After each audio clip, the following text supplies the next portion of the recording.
আসসালামু আলাইকুম, সবাইকে স্বাগতম। প্রিয় শিক্ষার্থী বন্ধুরা, আজকে আমি যে আইসিটি বিষয়ের পঞ্চম অধ্যায়ের চট্টগ্রাম বোর্ড 2023 সালে যে সি প্রোগ্রাম সম্পর্কিত প্রশ্ন এসেছিল, সৃজনশীল প্রশ্ন, ওই প্রশ্নটির সঠিক সমাধানের চেষ্টা করব। তো সমাধানের জন্য তোমাদের সাথে আছি আমি মোহাম্মদ সিরাজুল ইসলাম, বরিশাল সরকারি model school and college, Barishal. চলো শুরু করা যাক। তো প্রথমে আমরা প্রশ্নটা দেখে নেব, প্রশ্নে কি বলা আছে। তো এখানে এক লাইনের একটি উদ্দীপকের আলোকে গ এবং ঘ নং প্রশ্নের উত্তর দিতে হবে, তাই না?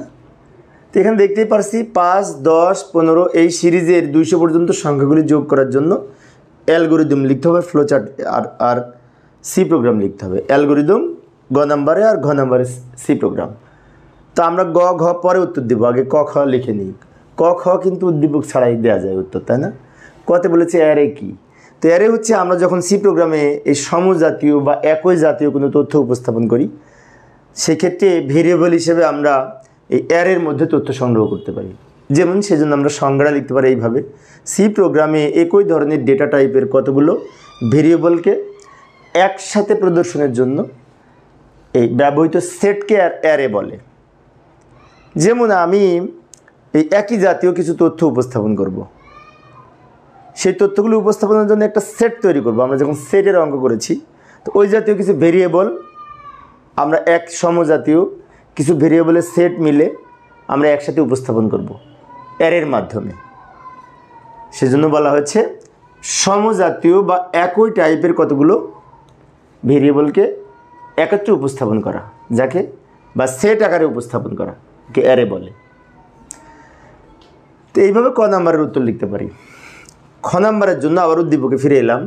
Scan A percentage F and A এর ব্যাখ্যা করো। তো এই বিষয়টা অবশ্য এই যে ইনপুট, এটাকে ইনপুট স্টেটমেন্ট, এখানে ইনপুট ফাংশন সহ এই তথ্যটি আমাদের উপস্থাপন করে ব্যাখ্যা দিতে হবে। তো যাই ব্যাখ্যা দেওয়ার চেষ্টা করি। তো প্রথমে লক্ষ্য করি, স্ক্যান এফ হচ্ছে একটি ইনপুট ফাংশন, পার্সেন্টেজ এফ হচ্ছে ফরম্যাট স্পেসিফায়ার, অ্যান্ড এ হচ্ছে ভেরিয়েবলের ঠিকানা। তাই আমরা এইভাবে ব্যাখ্যাটা দিতে পারি। লক্ষ্য করি, scan F percentage F and F statement হচ্ছে ইনপুট মান গ্রহণের জন্য ব্যবহৃত হয়। অর্থাৎ আমরা যখন কিবোর্ড থেকে তথ্য ইনপুট নিই, তখনই স্ক্যান এফ ফাংশন ব্যবহার করে থাকি। স্ক্যান এফ হচ্ছে ইনপুট ফাংশন, কিবোর্ড থেকে তথ্য ইনপুট নেওয়ার জন্য ব্যবহার করা হয়। এবং পাশে যে পার্সেন্টেজ এফ লিখেছি, এটি ভগ্নাংশ টাইপ ডেটা ইনপুট নেওয়ার জন্য ফরম্যাট স্পেসিফায়ার হিসেবে এখানে ব্যবহার হয়েছে, এবং এটা হচ্ছে ভেরিয়েবল। তো আর একটু ব্যাখ্যা দিতে পারি। প্রোগ্রামটি রান করলে এটি দ্বারা বোঝায় যে আমরা যখন প্রোগ্রামটি রান করব, তখন কিবোর্ড থেকে তথ্য ইনপুট মান গ্রহণের জন্য এই স্টেটমেন্টটি ব্যবহার করা হয়েছে। এখানে পার্সেন্টেজ এফ হলো ফ্লোট টাইপ ডেটার জন্য ফরম্যাট স্পেসিফিকেশন বা ফরম্যাট স্পেসিফায়ার, যাই বলি না কেন। আমরা জানি যে পূর্ণ সংখ্যার জন্য পার্সেন্টেজ ডি ব্যবহার করা হয় ফরম্যাট স্পেসিফায়ার হিসাবে, আর ভগ্নাংশ টাইপ ডেটার জন্য, ফ্লোট টাইপ ডেটার জন্য ফরম্যাট স্পেসিফায়ার হিসাবে আমরা ব্যবহার করব পার্সেন্টেজ এফ। আচ্ছা, এরপরে অ্যান্ড এ বলতে বোঝায় অ্যাড্রেস অফ এ, অর্থাৎ এ নামে আমরা যে ভেরিয়েবলের মধ্যে এই ডেটা সংরক্ষণ করব, তার জন্য এ হচ্ছে এখানে ভেরিয়েবল, মেমোরি লোকেশন, যা ফ্লোট টাইপের ভেরিয়েবলের মেমোরি লোকেশন, যেখানে এই ডেটা সংরক্ষিত থাকবে।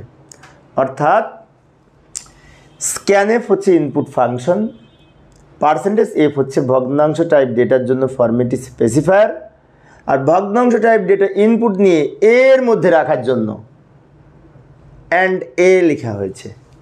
এ হচ্ছে এখানে ভেরিয়েবল, মেমোরি লোকেশন। এইভাবে আমরা খ নাম্বারের উত্তর দিতে পারি। তো আবার আমরা সে উদ্দীপকে ফিরে এলাম। গ নম্বরের উত্তর লিখব। গ নম্বরে বলেছে উদ্দীপকের ধারাটির যোগফল নির্ণয়ের অ্যালগোরিদম লিখো। এই ধারার যোগফল নির্ণয়ের অ্যালগোরিদম হচ্ছে প্রোগ্রামের কোন ধাপে কী করবো তার ধারাবাহিক বর্ণনা। যাই আমরা সমাধানের চেষ্টা করি, অনেক সহজ কিন্তু। তো লক্ষ্য করি, সি প্রোগ্রাম অনেক শিক্ষার্থীর কাছে একটু জটিল মনে হয়, অ্যালগোরিদম, ফ্লোচার্ট, সি প্রোগ্রামে এগুলি, কিন্তু আমি সহজভাবে আলোচনা করার চেষ্টা করব। তো আমার ক্লাসটি যদি তোমরা প্রথম থেকে শেষ পর্যন্ত দেখো, অনেক সহজ হবে। যেমন প্রথমেই লিখব উত্তর গ, উদ্দীপকে বর্ণিত 5 যোগ 10 যোগ 15 যোগ 20 যোগ 200 পর্যন্ত এই ধারার যোগফল নির্ণয়ের অ্যালগরিদম নিম্নরূপ। তো এখানে আমরা অ্যালগরিদম লিখব। তো অ্যালগরিদম আমরা শুরুতে কি লিখতে হবে মনে আছে? আমার ক্লাস যারা নিয়মিত দেখো তারা অনেকেই পারো। তারপরে বলছি শুরুতেই লিখব। ধাপ 1 প্রোগ্রাম শুরু করি।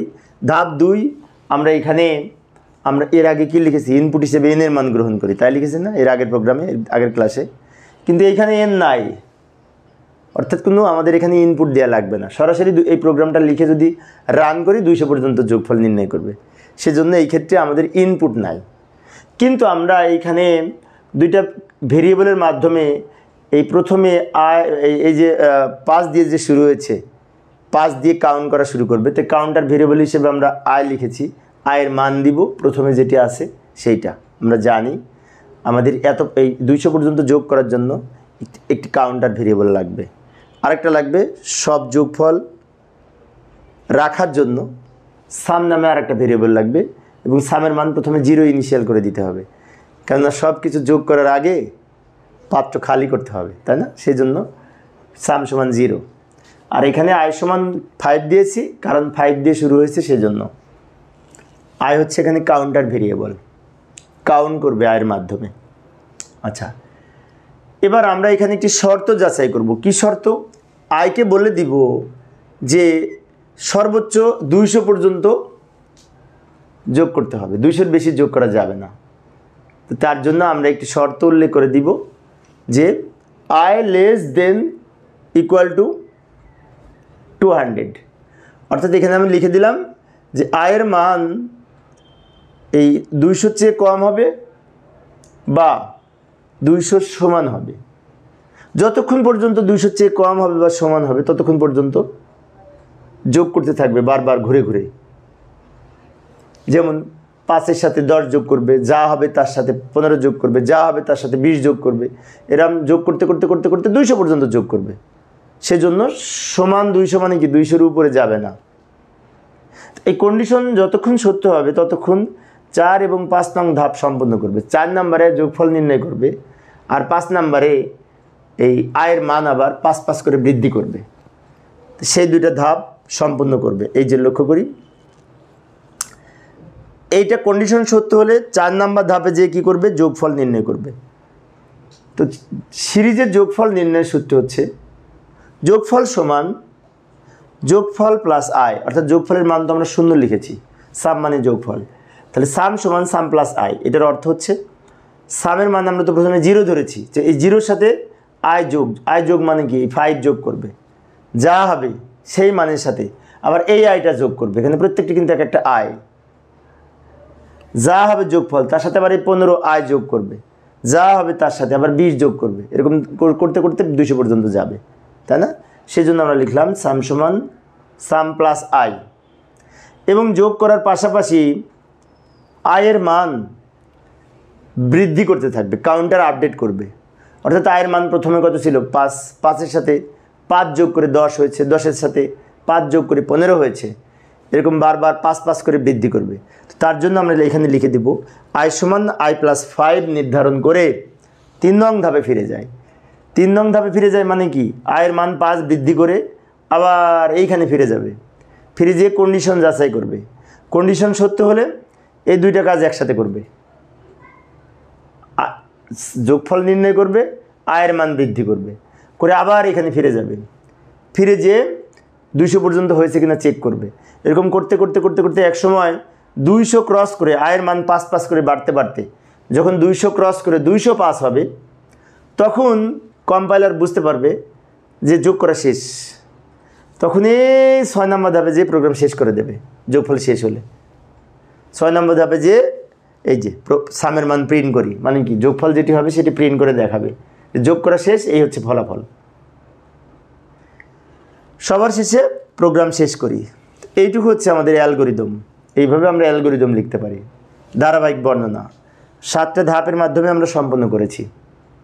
আচ্ছা, এখন এই অঙ্কে করতে বলেনি, কিন্তু একটি বিষয় আমি করে দেখাবো, কারণ অনেক সময় বোর্ড প্রশ্ন এইবার এসেছে অ্যালগরিদম, পরে দেখা যায় এই প্রশ্নই দিয়ে ফ্লোচার্ট দিতে পারে। ফ্লোচার্ট দিতে পারে, কিন্তু এই প্রশ্ন দিয়ে হুবহু একটা প্রশ্ন দিল, বলল প্রশ্ন ঘুরাই দিল যে এখানে ছিল অ্যালগরিদম, ফ্লোচার্ট অঙ্কন করো। তাহলে এইটার ফ্লোচার্ট কী হবে আমি এখানে দেখিয়ে দিচ্ছি। ফ্লোচার্ট কিন্তু উত্তর দিতে বলেনি এই প্রশ্নে, খালি অ্যালগরিদম বলেছে, কিন্তু ফ্লোচার্টটা আমি অতিরিক্ত শেখাচ্ছি যাতে আসলে পারি। ফ্লোচার্টের শুরুতেই প্রোগ্রাম শুরু করি। এটার জন্য আমরা কি করব, শুরুর প্রতীক লিখব, এর মধ্যে লিখব স্টার্ট, এরপরে ধরি ইকুয়াল টু, এইগুলোর জন্য আমরা আয়তাকার প্রতীক লিখব, প্রক্রিয়াকরণ প্রতীক, এর মধ্যে লিখব i সমান 5 সাম সমান 0, এটা লিখব। এরপরে এই কন্ডিশনটা যাচাই করব, শর্ত যাচাই করার জন্য সিদ্ধান্ত প্রতীক, এই সিদ্ধান্ত প্রতীকে এরকম হয় আমরা জানি, এবং সিদ্ধান্ত প্রতীকের মধ্যে আমরা এই সূত্রটা লিখব, i less than equal to 200, এটা লিখব। এটা যদি সত্য হয়, যদি ইয়েস হয়, তাহলে এই দুটো ধাপ সম্পন্ন করবে। এই যে হলে মানে কি, সত্য হলে এই 5 এবং 4 এবং 5 মানে কি 4 এবং 5 এই দুইটা ধাপ এখানে সম্পন্ন করবে। আর যদি মিথ্যা হয় তখন ওইদিকে, যদি নো হয় ওইদিকে যে প্রোগ্রাম শেষ করে দেবে। নো তখনই হবে যখন কাজ শেষ হয়ে যাবে, আর যতক্ষণ যোগফল শেষ না হবে ততক্ষণ বারবার ঘুরে ঘুরে কাজ করবে। কি কাজ করবে, এই যোগফল নির্ণয় করবে, এই ধাপে এই যোগফলের সূত্র লিখলাম, এবং আয়ের মান 5 করে বৃদ্ধি করবে, আয়ের মান 5 করে বৃদ্ধি করবে।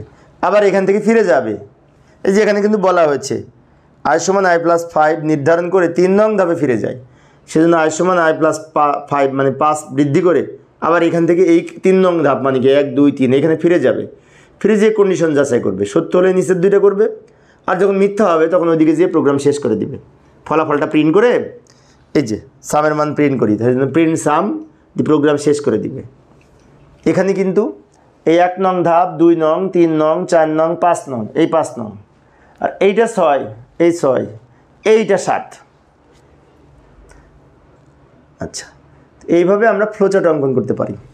আমি আবারও বলছি, ফ্লোচার্ট কিন্তু অঙ্কন করতে বলেনি, কিন্তু আমি অতিরিক্ত একটু শিখিয়ে দেখাইলাম যাতে পরীক্ষা আসলে পারি। তো আবার আমরা উদ্দীপকে ফিরে যাব। উদ্দীপকের ঘ নাম্বারে বলেছে উদ্দীপকের ধারাটির যোগফল নির্ণয়ের সি প্রোগ্রাম লিখো। তো সি প্রোগ্রাম আমাদের এইখানে ফর লুপ ব্যবহার করে আমরা লিখতে পারি, অনেক সহজ, কিন্তু সি প্রোগ্রাম লিখবো এখন আমরা। যাই সি প্রোগ্রাম লিখি। তো সি প্রোগ্রামে এখানে বিভিন্নভাবে লেখা যায়, তো আমি সবচেয়ে সহজ যেটা সেটা আলোচনা করার চেষ্টা করব, কারণ উপরে হেডার ফাইল হিসেবে আমরা একাধিক হেডার ফাইল লিখতে পারি, কিন্তু আমি একটাই, যেটা না লিখলে নয় সেটা লিখব। আচ্ছা, তো উত্তর ঘ আমরা এইভাবে কিছু কথা লিখতে পারি। উত্তর ঘ, উদ্দীপকে বর্ণিত এই সিরিজ এর সি প্রোগ্রাম নিম্নরূপ। তো সি প্রোগ্রামের শুরুতে আমরা একটি হেডার ফাইল সংযুক্ত করব। ইনক্লুড stdio.h নামে একটি হেডার ফাইল আমরা সংযুক্ত করব। stdio.h এর পূর্ণরূপ হচ্ছে standard input output header file. এরপর মেইন ফাংশন দিয়ে প্রোগ্রাম স্টার্ট করব। মেইন ফাংশন দিয়ে কার্লি ব্র্যাকেট দিয়ে প্রোগ্রাম স্টার্ট করলাম, করার পরে এখানে আমরা একটা কিওয়ার্ড লিখব, আইএনটি কিওয়ার্ড। কেন আইএনটি কিওয়ার্ড লিখব, এই যে এগুলি কিন্তু পূর্ণ সংখ্যা ডেটা। তো পূর্ণ সংখ্যা ডেটা জন্য নির্ধারিত কিওয়ার্ড হচ্ছে আইএনটি, কেউ বলে ইন্ট, যাই বলি না কেন, ইন্টিজার টাইপ ডেটার জন্য আইএনটি কিওয়ার্ড। তারপরে একটা স্পেস দিয়ে আমরা এখানে দুইটা ভেরিয়েবলের নাম লিখব। কিছুক্ষণ আগে আমরা যখন অ্যালগরিদম ফ্লোচার্ট লিখেছি সেক্ষেত্রে কিন্তু কাউন্টার ভেরিয়েবল হিসেবে আমরা আই নিয়েছিলাম, মনে আছে? এবং যোগফল রাখার জন্য সাম নামে একটি ভেরিয়েবল নিয়েছিলাম, সেই দুটো আমরা এখানে লিখে দিব, আই কমা সাম সমান 0 সেমিকলন। এখন অনেকের মনে হতে পারে সাম সমান 0 কেন হলো, তাই না? কারণ আমরা যোগফল যেহেতু সামের মধ্যে রাখবো, সেজন্য সব কিছু যোগ করার আগে সামের মান 0 করতে হবে। সেজন্য সাম সমান 0 আইডেন্টিফাই করে দিব, ইনিশিয়াল করে দিব। আয়ের মানও আমরা নির্ধারিত করে দিব, কিন্তু সেটা ফর লুপের মধ্যে। ঠিক এরপরেই যেহেতু আমাদের এখানে এই যে প্রিন্ট এফ দিয়ে ইন্টার ভ্যালু অফ এন এরকম কথা লিখতাম, কিন্তু পূর্বের প্রোগ্রামে আমি দেখিয়েছি, কিন্তু এইখানে ওই লাইনটা হবে না।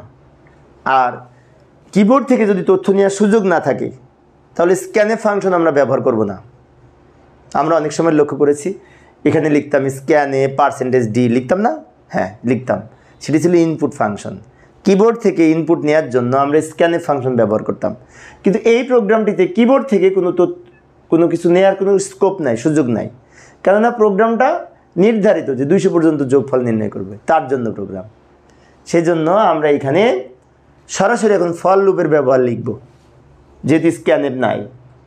ফর লুপের গঠন কি মনে আছে? ফর লুপের ফর লিখে ব্র্যাকেট দিয়ে, যে ব্র্যাকেটের নাম একে বলা হয় প্যারেন্থিসিস। তো প্যারেন্থিসিস অফ ফার্স্ট ব্র্যাকেট লিখে মাঝখানে সেমিকলন দিয়ে 3টা ভাগে ভাগ করে 3টা অংশ লিখব। ফর লুপের 3টা মেইন অংশ। প্রথমে আয়ের মান নির্ধারণ করে দিব, যে আয় সমান যেটা দিয়ে শুরু হয়েছে 5, আয় সমান 5। আয় তো এখানে কাউন্টার ভেরিয়েবল, আয় কাউন্ট করবে কতবার যোগ করা হলো, সেজন্য কাউন্টটা শুরু করবে 5 থেকে। তাই লিখলাম আয় সমান 5। আয়কে বলে দিলাম মিস্টার আয় আপনি 5 থেকে শুরু করবেন, তারপরে আপনি 5 করে বৃদ্ধি করবেন। তাহলে আয়ের মান প্রথমে ছিল 5, 5-এর সাথে আবার 5 যোগ হবে, সেজন্য লিখবো আয় সমান আই প্লাস 5, এই কথাটা লিখবো। ওটা শেষে লিখবো কিন্তু। তাহলে মাঝখানে কি লিখবো? মাঝখানে আমরা একটা শর্ত যুক্ত করব, এটা সিদ্ধান্ত যাচাই করব। কি সিদ্ধান্ত? আয়কে বলে দিব যে আপনি যোগ কাউন্ট করবেন, ঠিক আছে, কিন্তু আপনার মান এই 200-র উপরে যাবে না, 200 পর্যন্ত যোগ করবে, তার উপরে যোগ করবে না কম্পাইলার। তার জন্য আমরা এখানে একটি শর্ত যুক্ত করে দিব যে I less than equal to 200 sorry, I less than equal to 200, অর্থাৎ আয়ের মান সর্বোচ্চ 200 পর্যন্ত হবে, বাড়তে বাড়তে, তার উপরে যাবে না। তার জন্য এই শর্ত যুক্ত করে দিব। আর আয়ের মান কত করে বাড়বে? 5 করে। এই যে আয়ের মান প্রথমে ছিল 5, 5-এর সাথে 5 যোগ করে 10, 10-এর সাথে 5 যোগ করে কত?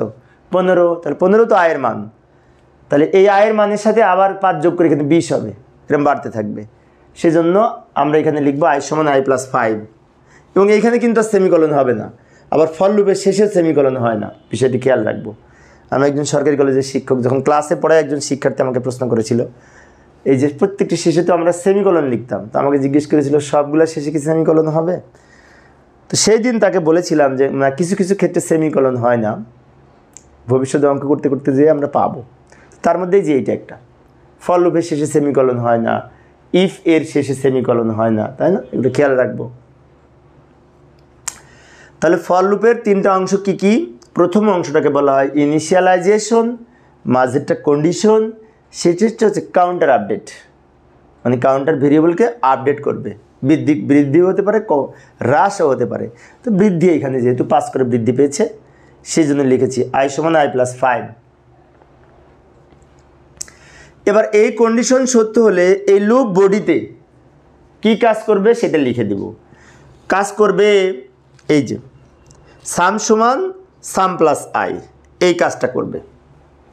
সাম সমান সাম প্লাস আই, এটা হচ্ছে সিরিজের যোগফল নির্ণয়ের সূত্র। কিন্তু যেমন সামের মান প্রথমে 0 ছিল, তাহলে 0 প্লাস আই মানে কি? 0 প্লাস এই 5, আয়ের মান 5 ধরেছি, তাহলে যোগফল এই পর্যন্ত 5, সামের মান 5 এই পর্যন্ত। সেই সামের মানের সাথে আবার আয় যোগ করবে, 10 যোগ করে 15 হবে, এই জন্য এই পর্যন্ত সামের মান 15। সেই 15-এর সাথে আবার আয় 15 যোগ করে 30 হবে। তাহলে ঘটনাটা কি ঘটছে? সামের মানের সাথে আয় যোগ করতেছে, তারপরে সামের মধ্যে রাখতেছে। তাই লিখেছি সাম সমান সাম প্লাস আই, এবং সেমিকলন হবে এইখানে। এখন অনেকের মনে হতে পারে কিছু কিছু প্রোগ্রামে এই যে সেকেন্ড ব্র্যাকেট মানে কার্লি ব্র্যাকেট এখানে দিয়েছি, আবার কিছু কিছু প্রোগ্রামে কিন্তু আমি ইতিপূর্বে এই সামের উপরে নিচে এই দুইটা দিই নাই।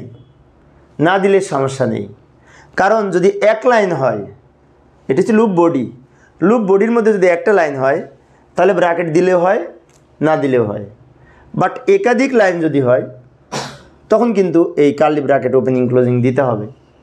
এখন অনেকের মনে হতে পারে একাধিক লাইন হয়, হ্যাঁ হয়, ওই যে for loop do while loop, while loop, সেক্ষেত্রে কিন্তু এখানে একাধিক লাইন হয় বডিতে। তোমরা খেয়াল করবে ডু হোয়াইল লুপ এবং হোয়াইল লুপের ক্ষেত্রে। আচ্ছা, এইবার যোগফল যখন শেষ হয়ে যাবে তখন ফলাফল প্রিন্ট করবে, তার জন্য প্রিন্ট এফ ফাংশন ব্যবহার করব, এবং এখানে লিখতে পারি summation is equal to %d।